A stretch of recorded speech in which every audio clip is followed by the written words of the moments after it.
Hi, everyone. Welcome back to Din and Daf. I'm Elana Stein Hain, and this is where we conceptualize halakha through case studies from Daf Yomi. So here's our case today. It's the case of a coerced transaction. Let's say I do not want to sell you my iPhone, but you really want me to sell you my iPhone. So you actually have someone physically restrain me until I am willing to sell you my iPhone. You give me money. I say, sure, you can have my iPhone. But clearly, this whole thing was done under duress. Should this count legally, halachically, as a valid sale? This is the subject of our conversation today. You can find a line about this on the bottom of Bava Kama Samach Bet Amud Aleph, where Rav Huna is quoted as saying, such a sale is valid. This is known as Talyuhu V'Zavin, someone who was strung up, literally physically restrained with some sort of rope, and as a result was coerced into selling something of theirs, whether karka, whether landed property, or metaltalin, movables. And he says the sale is a sale, svine svine, the sale is a sale. So I want to think about this because I think it raises a very important question about the degree to which law can actually penetrate in its judgments of things. Can it penetrate beyond what it sees on the surface? And what I mean by what it sees on the surface is if you perform all of the activities that make up a transaction, and yet it is very clear that your heart is not in it, what role should your heart play? And to be honest, you could make an argument for law actually not wanting to try to penetrate what's going on inside, but only saying if you've done the performance, the transaction is legitimate. Because the truth is, if we start probing what's going on inside, we might get to other issues like, oh, well, I was only selling you this because I wanted to move to Israel. And then I didn't move to Israel in the end. So therefore, this sale should be null and void. And you can understand where people could make all sorts of excuses as to what they were really thinking when they made a sale. On the other hand, you look at something like this and you say, well, this kind of seems egregious. I mean, clearly, if somebody is constraining me physically and saying, we'll only let you go if you sell us your iPhone, I mean, it's very clear to everybody that I don't really want to sell my iPhone, isn't it? So you don't have to do much probing in order to get there. So this is the example I want to think about today. Now, the truth is, the example of Talyu V'Zavin, a person making a sale because they were coerced to another person, is not really the first place in Chazal that we see this concept of somebody might be coerced to do a transaction, and yet we consider the transaction to be valid. So I want to look at two precursors with you. In fact, the first precursor is a precursor that's taken from the very beginning of Vayikra, the way that Chazal explain it, and I'm going to share my screen. In Vayikra, Perek Aleph, Pasuk Gimel, I'm just skipping this place on the source sheet is where the issue comes up at the bottom of Samach Bet Amud Aleph Bava Kama. More than welcome to look it up. In Vayikra, Perek Aleph, Pasuk Gimel, the discussion is bringing a korban ola. A korban ola, a korban that is fully burnt on the Mizbeach. Now, korban ola is interesting because for the most part, when individuals offer a korban ola, it is out of their own volition. It is true that a korban ola does offer you kapara, it does offer you expiation for certain sins, like being mivatelet a mitzvah aseh, not performing a positive commandment, but it's still something that you decide to give. Unlike, for example, a chatat, where when I do certain sins, I have a חיוב to bring a chatat in order to gain my kapara. So that'll be important to us later because the volitional element matters. Let's take a look. Im ola korbano, if the person's korban that they're choosing to bring is an ola, min habakar, it'll come from the cattle, zachar tamim yakrivenu. They are going to give a male, unblemished animal. El petach ohel moed yakrivoto, to the opening of Ohel Moed, meaning to the Mishkan. They will bring it, lirtzono, for their acceptance, meaning lifnei Hashem, before God, meaning you're bringing this because you want God to look favorably on you. Now, Chazal took a look already in the Sifrut Tanait, already in early rabbinic literature, Tanaitic rabbinic literature. They looked at this phrase, Yakriv oto lirtzono.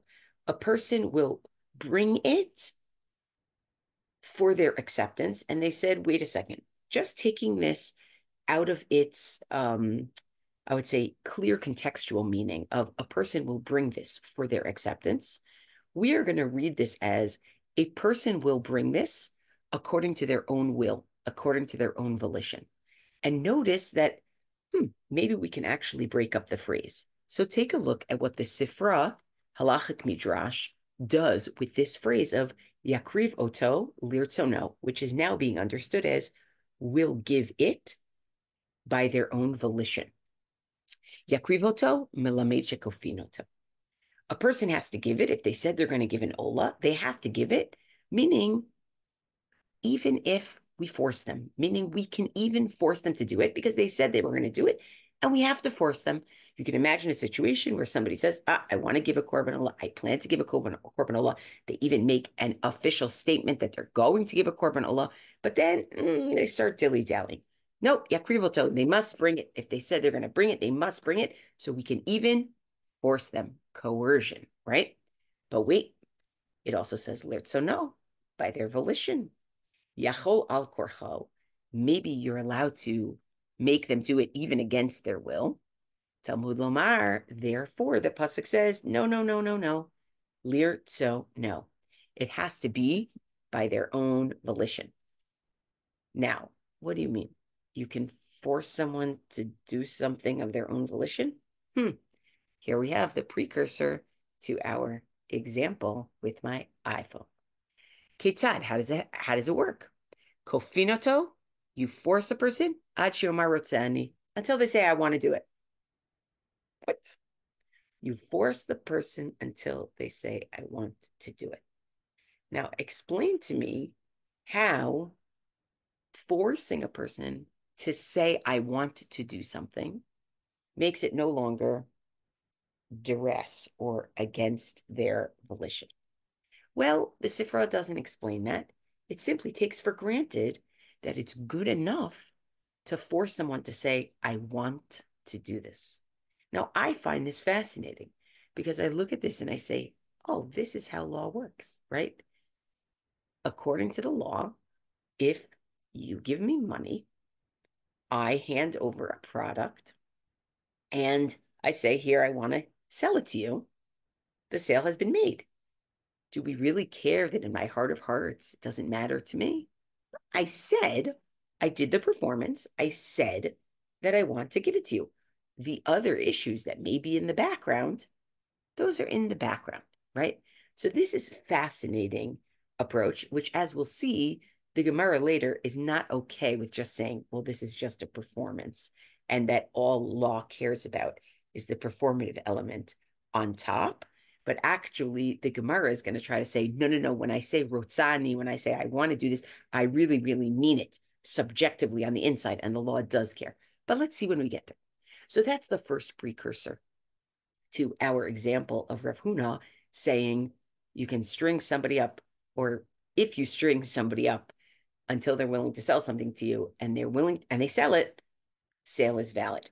So here's our precursor, the korban ola, forcing someone to say, I want to give this korban ola and give it. So take a look at what the Mishnah in Erchin does, because the Mishnah in Erchin gives us another example, another precursor to Rav Huna's stringing people up and buying from them. Chayavei arachim, first it starts basically with our Ola example, or it starts in the world of Kachin. Chayavei arachim, people who are obligated to pay their value to the Mikdash because they made a decision. They made a declaration. I'm going to pay my value. And how you value that, that is the stuff of Masachet Erchin, but how you value that, that's not the issue here. It's that I said I would give that amount of money to the Mikdash. But let's say I'm dilly-dallying. So we say, Memashkininotan. You can actually go to their house, go to my house, and repossess something of mine in order for payment. That's a great example of forcing someone to do something that they said they were going to do, but they're not doing it. But you can't do that with all kachim. Chayavei chataot v'ashamot, however, if you are required to bring a chatat, or you are required to bring an asham, both korbanot that come for individuals for doing certain sins, ein memashkininoto. They can't repossess items of yours in order to finance it. They cannot force you to do it. Now, it's interesting. Why is that? Maybe we just assume that eventually I'm going to give that korban because I actually have a requirement to give that korban. And so we're not really worried about this situation of, well, she's never going to give it, so we have to force her hand by repossessing something of hers, right? But on the other hand, the korbanot that are volitional for individuals for the most part, chayave olot ushlamim, people who are required to bring an ola and a shlamim, or a shlamim. Ola burnt completely on the mizbeach. Shlamim, you eat half of it. The mizbeach eats half of it. Mimashkininotan. Then we can actually take a mashkon. We can actually take something that is able to finance it from their house, like repossess it from their house. Why? Because those things are, for the most part, volitional. So if I'm dilly-dallying, maybe I'm never going to give it, and I've already made a declaration that I have to give it. So these are examples where Chazal are talking again about this question. In the world of Kachim, can we force someone to do something? And as soon as we get to this issue of coercion by repossessing something of theirs, in this case, the Mishnah is going to bring up our issue of, but wait a minute, what about lirtzo? No, it has to be based on someone's will. Even though a person doesn't gain kapara, doesn't gain expiation until they actually want to bring this, shene'emar, as it says, lirtzo no, that it has to be based on a person's will, which again, contextually, it's actually for the person's acceptance before God, but we're reading it as by the person's own volition and will. Kofinoto achimarotzani, you force them until they say, I want to do it, right? So this is the example that we saw before, but expanded out a little bit to tell us where else it might apply in Kachim and where it doesn't apply in Kachim. By the way, I put on the source sheet an exception to each one of these rules because, for example, there is a korban chatat where we do actually coerce, and there is an example of a korban ola where we don't actually coerce, because that's why you don't learn halakha from a Mishnah, right? There's always, always, always more. But the key to why we're looking at this Mishnah in Erchin is not just to repeat what we saw in the Sifra, but because of what Erchin adds at the end. It says, V'chein ata umer, and likewise you say, Begite nashim, when it comes to bills of divorce for women. Kofinoto adjo marutzani. You force the man to give it until he says, I want to give it. Now, let's be very clear about what this situation is and is not. In general, we say that a get that was forced is invalid. It is called a get meuseh, that is invalid. However, if you look in the Mishnah in Ketubot, Perek Zayin, Mishnah Yud, and the Gemara there, you will see a discussion of particular cases where we can, in fact, force a man to give a get, and it will be valid. There is a mitzvah legaresh. There is a commandment. There is a requirement for the husband to divorce his wife. And in those situations, we are allowed to coerce the husband to do it. So in that situation, in a situation such as that, we know that the get has to come from the volition of the husband based on the understanding of the Torah. And if that's the case, how do you coerce him? You coerce him, you beat him up until he says, I want to give it. Yet another example in another realm of a person doing a transaction under duress. This time it's not selling my iPhone to somebody under duress. This time it's not having something from my house taken in order to pay for the korban olah that I said it was going to give under duress. This time it's in the realm of ishut. This time it's in the realm of having a divorce given under duress. So really interesting that we have all three of these examples from the three different places in just sort of the halakhic world, right? Three different tchumim, three different arenas of halakha, from kachim, from mamonot, and from ishut. Now, we're now going to get back to Rav Huna, with whom we started. I want us to notice these two Tanaitic sources. They did not seem scandalized by the idea that you could be kofet, that you could force someone until they say rotze ani or rotza ani, I want to do something. Now, why is that? It's not clear. Maybe they felt they understood that when somebody says rotzani, rotzani, they really mean it. Or perhaps, and this is something that's really worth thinking about in general, in terms of the way halakha developed, the way that Chazal's understanding of halakha developed, it is possible, and there are those who have pointed this out, that when you look at earlier Chazal, when you look at Mishnah, when you look at Tosefta, even when you look to a degree at early Amoraim, what you see is that there is less concern with the whole conversation of what's really going on inside when it comes to at least transactions and other situations as well. And that only later within the Amoraic period do we start thinking about the subjective self in a deep way. So saying rotzani is not enough unless I really want something. And I'll give you, for anybody who's interested in people to read on that issue of the evolution from a more, I would say, performative version of volition, right? I want, I said it, that's volition. That's enough, right? To make it not just coerced, to a more subjective version of volition. What do I really feel in my heart of hearts?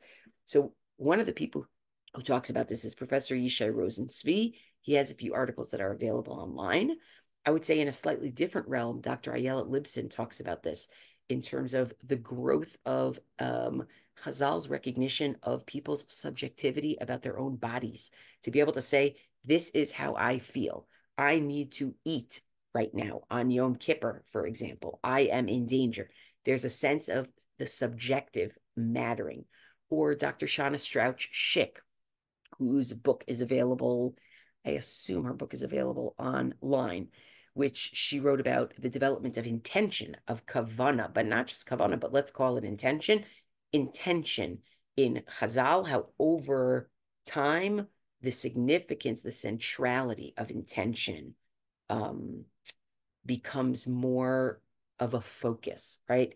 What's interesting about Rosenzweig, just to start with him, is that he suggests that it's not just the focus, but that even maybe when the Mishnah talks about kavana, its definition, even for mitzvot, that its definition of kavana is not necessarily always about subjectively what's inside, but to an extent, almost like being in the right context so that it's clear that what you're doing is a mitzvah, or even being aware that you're doing a mitzvah. Less so, what are you feeling inside about it, but just an awareness that you're doing it. Or even in my book, Circumventing the Law, I talk about this also, where I find that Chazal's ability to ratify loopholes where people are performing a certain kavana, but it's so clear that that's not what they really feel inside. It seems that in earlier Chazalic material, they're more comfortable with that. And as you get to later Amoraim, they're much less comfortable with that. They want, if you're going to say something, they want you to mean it. If you're going to do something, they want you to mean it from a subjective standpoint. So that's sort of an interesting, I think that's an interesting wrinkle in all of this, going back to our question from the original discussion of like, to what extent can law really probe what the subjective individual is doing, or I should say, is thinking or feeling, versus what the person is doing externally, right? Do we judge you by your actions? How much of the subjective self do we bring into those actions? And I think it's a fair question. And what we're going to see right now in the Gemara in Baba Batra, which takes up Rav Huna, Talyu Vizavin, stringing someone up and forcing them to sell something, and says, what's the logic of this? I want to understand. This is very strange. What do you mean you're coercing somebody until they're showing volition, right? The Gemara wants subjectivity. They want to really know that a person means it. It's not enough to just say, sure, I want to sell you my iPhone, when literally 5 people are holding me back and making sure I don't get up until I do. So here goes. We're going to see that probing. So the Gemara in Baba Batra, Mem Zayin Amud quotes Rav Huna, same Rav Huna quoted on Samach Bet Amud Aleph in Bava Kama. Rav Huna says, Tell you B'Zavin, if they strung him up and he sold something, Zvine, the person's sale is valid. My time, why? Well, Kol de Mazvin inish ilav de honest lo have a Mazvin. The truth is, a person always feels somewhat compelled to sell, right? They need money. So if a person always feels compelled to make a sale, va'afilu hachi zvine, and even so, their sale is valid, then okay, what's the difference between I'm compelled to sell you my iPhone because I need the money, and I'm compelled to sell you my iPhone because people are restraining me? So the Gemara says, I don't know, we're not so comfortable with that. Maybe there's a difference between the onus, the compulsion that I feel because I need money, and the compulsion that's literally foisted upon me because people are holding me down. So the Gemara says, okay, let's try again to explain Rav Huna. Ela Kiditanya, it's like the following Breita. And of course, it's going to quote what we've seen already in Sifrut Tanait, in Tanaitic literature. Yakrivoto, a person has to give that ola. Melamed shekofinoto, teaches that we can force them. Yachol bal korcho, maybe you would think that you could do it against their will. No. Talmud Lamar, therefore the pasuk says, lirtzo no, has to be based on the person's will. Haketzad, how do you square that circle? Kofinoto ad sheyomar rotzani. You force the person until they say, I want to do it. Perfect. This must be the precursor for Rav Huna. This must be the legitimating source for Rav Huna. And the Gemara says, but wait, maybe there's a difference between those two situations. Maybe it's different in the case of the Ola, where you force a person until they say, I want. Because they're happy to get expiation. They're happy to get kapara through this korban ola. Meaning, when they say rotzani, it's not that they don't mean it and they're just saying it. It's they really mean it. They say, you know what? I really do want to give that because I want to get kapara on something that I did wrong. Okay, so let's try again. That can't be the precursor for Rav Huna, because here, when a person says, I want, in the case of the Ola, they really want to do it. They have something that they're gaining from it. So let's try again. So we try the other Tanaitic example. The Elami Seifa, how about the end of that Mishnah that we saw in Erchim? So too in the case of bills of divorce for women. You can force the man in particular situations, as we mentioned. You can force the man to say, I want to give it. Good precursor for Rav Huna, just like you can force the man in certain situations to give the get and just say, I want, even though they're being restrained, so it's coerced. Nope, but they said, I want. That works. So too, Rav Huna says, with a sale, if somebody restrains me and I say, I want, the sale is valid. So the Gemara says, no. But maybe we have a problem there too. Maybe there's a difference. Vidil mashayni hatam, maybe the get case is also different. The mitzvah lishma l'divrei chachamim, that there is a mitzvah to listen to what the chachamim say. Meaning, in this situation, this person is obligated by halakha to ligaresh, to give a divorce. That person, when they say rotzani, they really mean it. Maybe they weren't in their right senses before. Now that we've sort of kofin, now that we've sort of kind of beaten it into them, they finally say, Rotzani, I really want to do this. And what they're realizing is, I want to listen to Zivrei Chachamim. They really mean it subjectively inside. It's not just a performance to say it. They really, really, really mean it. Amazing. So what we went from was a conversation about Ola and get being or possible situations of you can force someone until they say, I want, which looks like the law is only caring what you say, but not necessarily what you feel inside, to the Gemara and Bava Batra saying, no. When you force someone until they say, I want, they really, really mean it inside. And the law cares about what's going on inside. So the Gemara, now we're back to Rav Huna. What's the logic in Rav Huna? So Ella Svarahu, Rav Huna has his own logic for saying, tell you who is of zvine, if you restrained a person bodily and they sold, in order to get them to sell something to you, the sale is valid. Why? Agav onse gamar umakne. Because of the duress, the person decided, like really internally, they were gomer badato, gomer bilibo. They committed internally with conviction and are really transferring the item to the other person's ownership. Meaning, again, when you restrain me until I'm willing to sell you my iPhone, and I finally say I'm willing, don't think that that's just an external performance and that the halakha is happy with that and says, the external performance, that's all we care about. This Gemara says, no. The svara is that because I was coerced, well, we're going to see. Because I was coerced, I actually internally, I really, really feel it. I really, really want to transfer this item to you. Now, what is the logic behind that? So I'm going to share my screen again. The Rashbam has a read that I think is very helpful.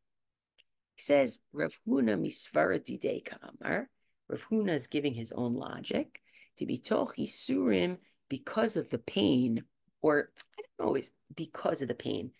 Let's say correlated, or I guess we'll go with as a result of the pains that I'm under in being restrained. Gamar bilibo, the person decides in their heart, umakne, and transfers the ownership. Why? Ho'il v'hi katarti. Because there are two aspects here.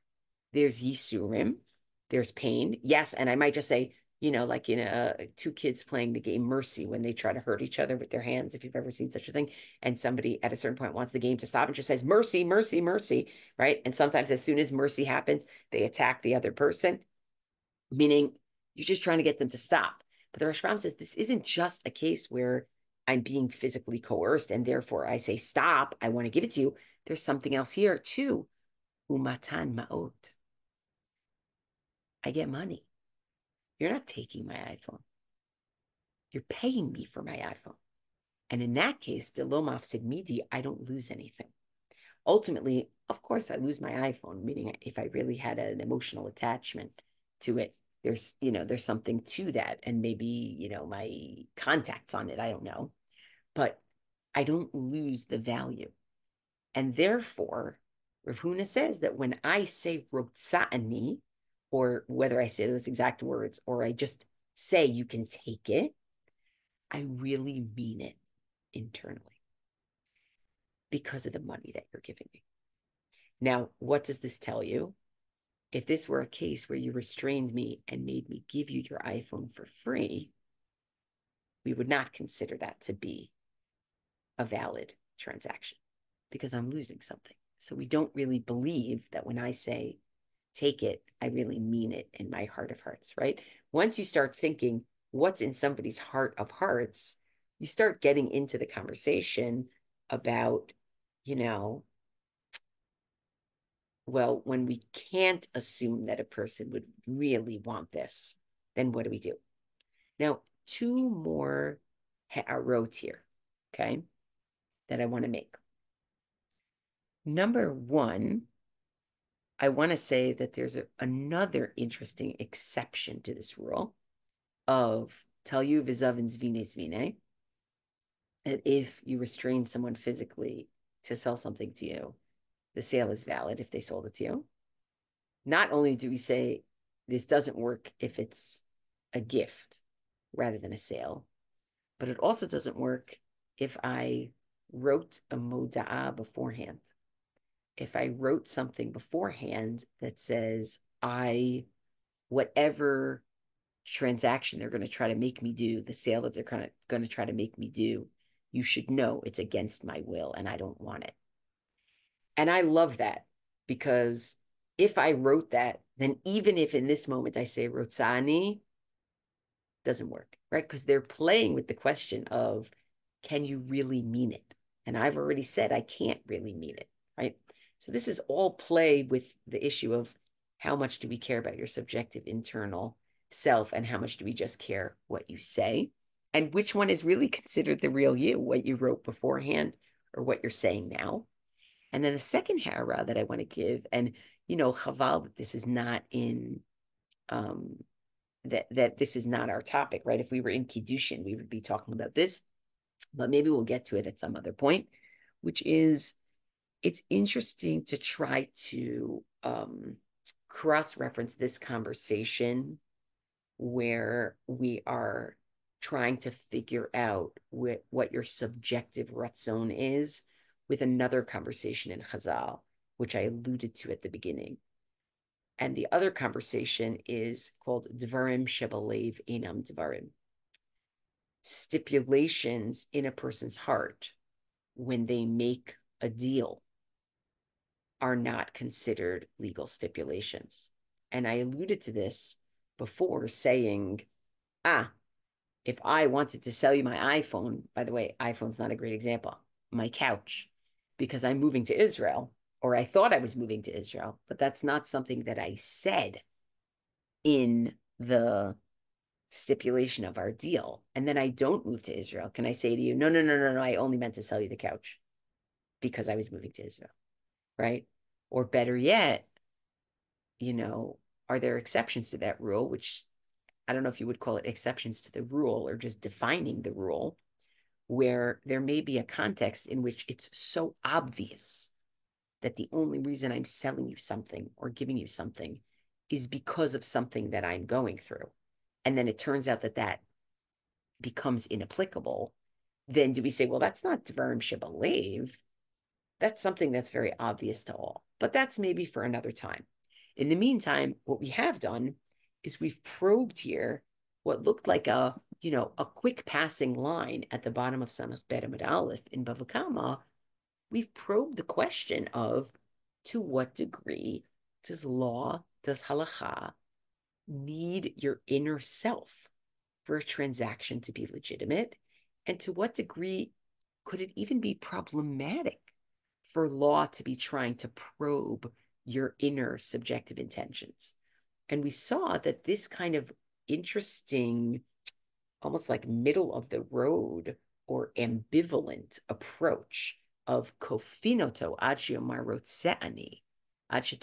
rotza'ani, that we force a person until they say, I want to do something, that formulation in the Sifrut Tanait, in Tanaitic literature, does not seem to be scandalous or surprising. Whereas in Amoraic literature, in the Gemara, it's sort of like, how does this work? What's the logic behind it? And I'm suggesting that perhaps you see a difference in the earlier Sifrut Tanait, less of an interest in probing whether when you said rotza'ani, you really mean it internally, or it's sufficient to do the performative rotza'ani, because law is concerned with external actions. And perhaps in the Gemara, we're asking, when you say rotza'ani, do you really mean it? And if we think you really mean it, then the transaction is valid. I hope that you enjoyed this 30-minute conceptual overview of this issue, and I look forward to continuing next week when, God willing, we will talk about Ma'aseh Shabbat, using something that was shaped in some way through Chilul Shabbat.